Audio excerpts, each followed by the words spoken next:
ရှာခဲ့တဲ့လူဘဝရလာပြီးတော့ဒီ၅ခုတည်းတခုမှမရလိုက်ဘူး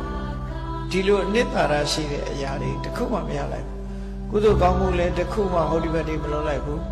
ကိုစားဖို့ကိုအိပ်ဖို့တို့ကိုသားသမီးတွေစားဖို့တို့ကိုအတွက်ပဲကြည့်ပြီးတော့ကိုဟာနဲ့ပဲအချိန်ကုန်သွားမယ်ဆိုလို့ရှိရင်အနှစ်သာရရပါမလားရနိုင်ဘူး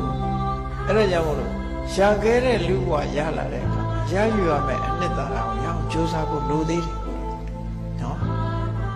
ကြိုးစားဖို့လိုတယ်အဲ့ဒီလိုမကြိုးစားပဲနဲ့ဘဝတစ်ခုဆုံးသက်သွားမယ်ဆိုလို့ရှိရင်ဒီလူရဲ့လူဖြစ်ရကြိုးဟာနှက်ပါအောင်လားမနှက်ဘူးအဲ့ဒါကိုတော့သေသေးချာချာစောစောမြဲမြဲမှတ်ထားမြတ်စွာဘုရားသခင်ကိုရမြတ်ကဟောတယ်တရားဆိုတဲ့ယုံကြည်မှုကိုအကြောင်းပြုပြီးတော့ကုသိုလ်တွေလုပ်ဖြစ်တယ်သီလကိုကျင့်တရားကောင်းသည်